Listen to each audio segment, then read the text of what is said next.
Paano ko ba ginawa itong DIY oxygen ko na ganitong style? So guys, ito lang naman ang nagawa ko na DIY pangontra kapag walang kuryente. Kasi kapag walang kuryente, kawawa ang aking mga alagang isda. Kasi wala silang oxygen na sumusuporta. Kaya ito ang ginawa ko ngayong araw na ito. Ginawan ko ng paraan talaga para magkaroon lang sila ng oxygen. Yan ang aking oxygen filter. Kasi brown out ngayon, walang oxygen sila ngayon. Kaya ang ginawa ko, gumawa ako ng DIY na ganitong klaseng oxygen. Paano ko ba ito ginawa? So madali lang guys, sundan nyo lang ito. So una, ito, nagpainit lang ako ng bakal. May kandila, tapos pinapainitan ko ang dulo ng bakal para yun ang gawin kong pambutas doon sa container. Kaya medyo matagal kasi makapal ang bakal na ginamit ko para pag binutas ko doon sa container ay madali talaga siyang mabutas. So ayan guys, unang pagsubok ko sa pagbutas ay ayaw kasi makapal din kasi yung container. Kaya inulit ko sa pagpainit ng bakal. Ininit ko siya uli.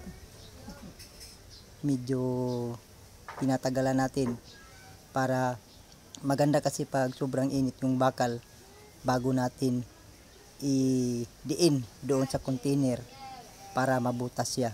So ayan guys, sobrang init na yan. Kaya hindi na ako nahirapan na mabutasan yung container. So ayan, nabutasan na natin. So medyo masaya na ako dyan. Kasi magagawa ko na yung mga pinaplano ko para sa aking mga alagang koi. Na yung tinatawag na DIY oxygen filter. So wala nga itong filter eh. Parang direct lang ito, yung para bang kapag nilagyan mo ng tubig ay automatic na siyang taas balik. Pagbaba ng tubig, mayroon na namang hihigop sa gilid. So dyan na time guys ay nagready na ako ng stick glue para pandikit sa hose na niready ko na. Kailangan dyan guys ay lutuin talaga ng mainit yung stick glue para sobrang dikit pag nilagay mo na sa hose. So yan ang hose guys ay ilagay na natin sa nabutas natin na container. Yung hose na yan, yan yung humihigop ng tubig galing sa rip tub. So pabalik-balik lang naman kasi ang tubig niyan guys. Kaya sinisecure ko dyan sa paglagay ng glue stick para hindi matanggal at para walang singaw na hangin na makapasok or makalabas.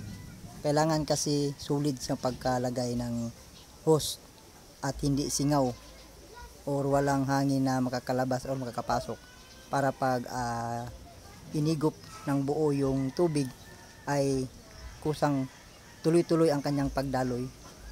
So yan guys, sinecure ko talaga paglagay ng glue stick para hindi na tayo pabalik-balik sa pagtatrabaho. So ayan, minamadali ko na yan guys sa paggawa kasi 2 oras na walang kuryente. Tapos yung mga koi fish ko ay sobrang tamlay na or nangihina na. Kasi nga dahil sa blackout out na naman or blackout. Kaya ito minamadali ko na sa paggawa. Kasi sa akin lang ay uulitin ko pa naman to eh, pero ito sa akin ay minamadali ko na kasi yun nga, hinahabol ko yung malagyan ko na kaagad ng oxygen yung mga isda ko. Plano ko sana ilagay dito yung yung epoxy. Kasi maganda kasi ang epoxy guys, kasi epoxy kasi talagang dikit na dikit at hindi siya sisingaw. Kaya ito wala pa naman akong epoxy. Ito lang muna ang gagamitin ko, temporary lang muna. Glue stick habang mayroon pa akong pagkakataon na magawan kaagad ng DIY oxygen itong mga alaga akong koi fish. Kaya ito guys, malapit na tayong matapos. Dinikit ko na lang, inayos ko na lang pagdikit para hindi matanggal or hindi sisingaw yung hangin kapag nagumpisa nang umakyat at dumaan dyan sa hose na yan. Kasi dyan aakyat yung tubig, tapos doon sa maliit naman na hose sa may baba, doon naman aagos ang tubig na galing sa tub.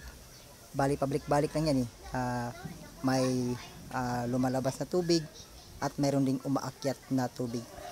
So ayun guys, ito na ang finished product ko ngayon.